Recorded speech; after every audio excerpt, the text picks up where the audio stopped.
Hello everyone, मैं doctor पलक Jain, consultant orthodontist इन Jain dental clinic और associate professor in Rishiraj dental college Bhopal. मैं आज डेंटल ट्रैक के माध्यम से आपको दांतों की गम डिसीज़ के बारे में बताती हूँ। हम एग्ज़ाम्स में इतने प्रेशर में रहते हैं कि हम अपनी ओरल हाइजीन भूल जाते हैं। वो ओरल हाइजीन जो फर्दर हमारे गम्स को इफ़ेक्ट करती हैं, और अगर हम ओरल हेल्थ मेंटेन नहीं करते तो वो धीरे धीरे हमें डायबिटिक, हार्ट डिसीज़ेज़ और किडनी डिसीज़ में ट्रांसफ़र हो जाती हैं, और ये कभी कभी ओरल कैंसर का रूप भी ले लेती हैं। इसलिए आज हम एक गम डिसीज़ के बारे में आपको सबसे पहले बताऊंगी। गम डिसीज़ेज़ ये कैसे शुरू होती हैं? सबसे पहले हमारे गम्स जो नॉर्मल कलर होता है वो है सॉफ्ट और पिंक कलर जो हमारे गम्स का रहता है।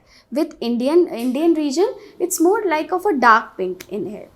अगर हम उसकी ओरल हाइजीन मेंटेन नहीं करते, धीरे धीरे उसमें प्लैक और कैल्कुलस डिपॉजिट होता है। अब आप पूछेंगे कि हम हाइजीन कैसे रखें? हाइजीन हम ऐसे रख सकते हैं कि हम ब्रशिंग ट्वाइस अ डे करें, once in morning and once at night, और माउथ वॉश का हम प्रयोग करें, और जो फॉल्स हैबिट है हम उसको अवॉइड करें। तो इससे हम ओरल हाइजीन मेंटेन करेंगे। पर due to stress and negligence हम इन चीज़ों को अवॉइड करते हैं, जिसकी वजह से प्लैक और कैल्कुलस बहुत ज़्यादा डिपॉजिट हो जाता है।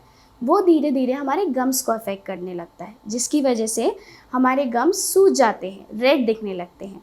उस कंडीशन को, जब हमारे गम्स सूज जाते हैं, रेड दिखने लगते हैं, उस कंडीशन को हम बोलते हैं जिंजिवाइटिस, जिसमें कि आप ब्रशिंग करो या आप नॉर्मल थूको तो आपके मुंह से ब्लड निकलता है।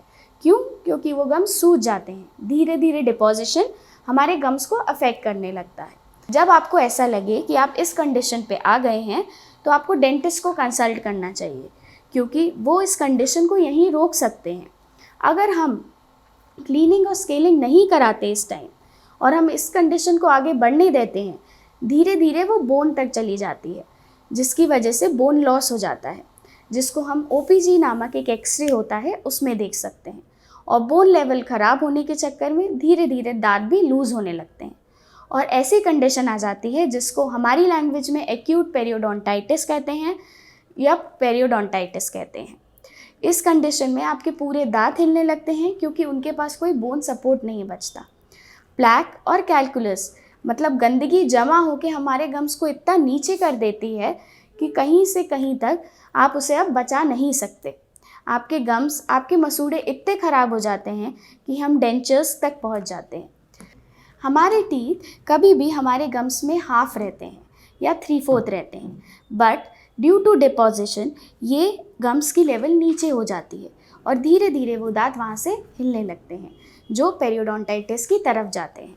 और इसका one of the contributing factor stress भी होता है, और ये आपको एग्ज़ाम में कभी भी प्रॉब्लम क्रिएट कर सकता है, एग्ज़ाम के पहले बाद में, क्योंकि हम स्ट्रेस में रहते हैं जो कि अफेक्ट करेगा। तो क्लीनिंग फर्स्ट स्टेज में इम्पॉर्टेंट रहती है कि ये डिसीज़ हमें आगे ना बढ़े।